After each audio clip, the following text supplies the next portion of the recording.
مجھے یہ خبر نہیں میرا دادا کون تھا۔ مجھے اگر تشویش ہے تو صرف یہ کہ اس کے پوتے کو کیا کرنا چاہیے۔ کیا میں اپنے دشمنوں کا مکمل خاتمہ نہیں کر دیتا جب میں انہیں اپنا دوست بنا لیتا ہوں؟ آزادی چھن جائے تو تمہارے پاس کیا رہ جاتا ہے؟ مصیبت تو سب انسان برداشت کر ہی لیتے ہیں۔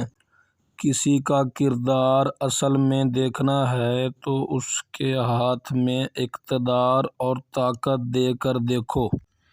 صبر کا پھل ضرور ملتا ہے، لیکن صرف وہی پھل جو کسی نے جلد بازی میں چھوڑ دیا ہو۔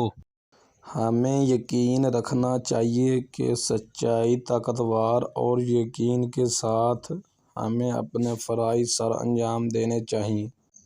وہ حکومت جو عوام کے فلاح و بہبود کے لیے کام کرے وہ روئے زمین سے کبھی نیست و نابود نہیں ہوگی۔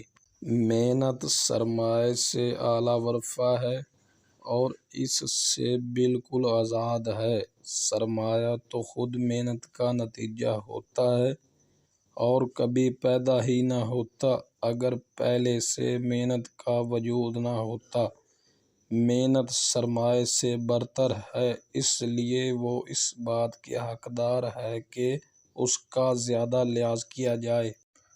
آپ جو بھی ہو اچھے بن جاؤ۔ جب آپ رسی کے اختتام تک پہنچتے ہیں تو گانٹھ باندھ کر لٹک جاتے ہیں۔ آزادی ایک ایسا لفظ ہے جس کی تعریف مشکل ہے۔ میں جو بھی ہوں، میں اپنی فرشتہ والدہ کا مقروض ہوں۔ جب بھی میں کسی کو غلامی کے لیے بحث کرتے ہوئے سنتا ہوں تو مجھے اس پر ذاتی طور پر اس کی آزمائش کرتے ہوئے ایک مضبوط جذبہ محسوس ہوتا ہے۔ وہ لوگ جو دوسروں سے آزادی کا انکار کرتے ہیں وہ اپنے لیے مستحق نہیں ہیں۔ یقین بنائیں کہ آپ اپنے پیروں کو صحیح جگہ پر رکھتے ہیں اور پھر مضبوطی سے کھڑے ہو جائیں۔ جہاں تک ممکن ہو کتابوں کو غور سے مطالعہ کریں۔